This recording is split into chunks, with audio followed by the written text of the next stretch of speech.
first things first, it's a whole new Seattle, it is a whole new world. What does this mean for Liv just starting out? I mean, this is going to change her whole existence. Absolutely. I mean, it's no longer a secret being a zombie. That is something that is in the wider world of Seattle now. It's certainly not a popular thing to be. They're still the minority.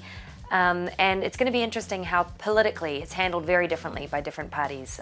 Some people believe in integration, some people believe in segregation and limiting brain input and output. And so it's pretty scary being in a new walled city of Seattle, New Seattle as we're calling it.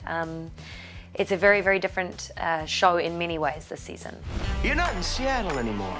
This is New Seattle. It's lucky for us they did wall the city. If all you innocent humans left, they'd drop an atom bomb right on Pioneer Square. And for Liv in particular, how is she going to handle her identity going forward? Is she going to want to become more of a public figure, or is she going to have to kind of be even more under the radar? I think Liv finds that she has to be more, she has to step into her zombieism now. Now she's got nothing to hide behind. She's gotta own it. Exactly, she has to own it. And she certainly disagrees with a lot of the ways that it's being handled by Fillmore Graves, by Major.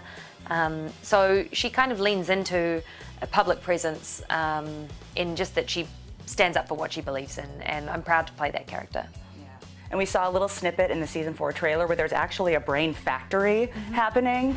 Packaging human brains by day, cleaning them out of the grinders by night. You'd probably enjoy licking the brain bowls clean. Of course, I'm fine. This new world's going to take some getting used to. And there's mention of a black market as well. So what does this mean for the zombies who are now public? How do they access the food they need? So there are brain donations coming in from the United States at the moment, and unfortunately, that is kind of a time limit thing, and a certain, as zombies number in population. Limited resources. Exactly, that's going to become harder and harder for people to meet that need. So that's where the black market comes in. That's where things start to go a little bit south for Fillmore Graves and their plans of how it's all going to work. Your showrunner, Rob Thomas, has also talked about not just the physical representation of the wall, but just what New Seattle means in terms of a nuclear threat, parallels between Israel and Palestine. I mean, it gets kind of heavy. Yeah, there's all sorts of parallels. I mean, there's definitely a refugee kind of storyline that we deal with a little bit, and just the idea of being threatened by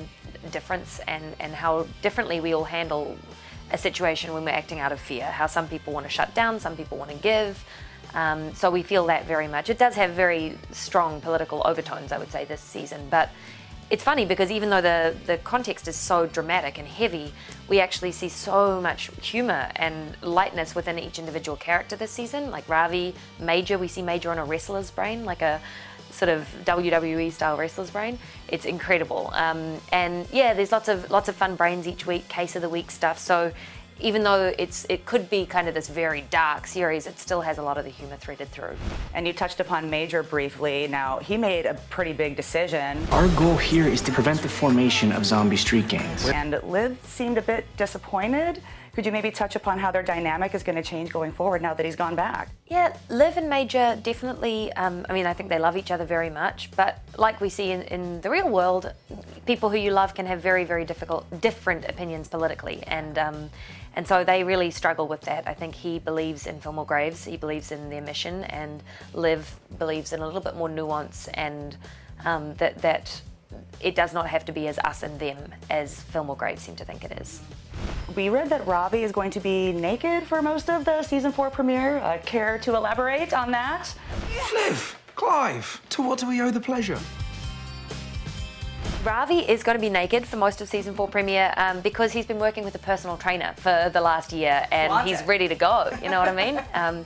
He's great, he's so funny, it's Ravi in full swing this season. We get to see, you know, he had a really rough season 3. We saw some pretty dark times for him, and it's nice that in season 4 we see lots more trace elements of season 1 Ravi, of early Ravi, and some of the happiness that comes through his life again.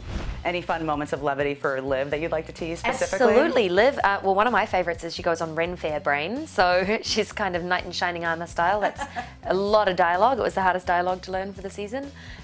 We also see Liv on germaphobe brain, which is normally Clive Babineau's sort of territory, so it's fun to see Liv and him sort of battle that out a little bit. There's all sorts. There's also lots of Clive Babineau love story that I'm very excited about. Ooh, any love life? I mean, is Liv going to even have time to think about something like that? Liv gets a new boyfriend.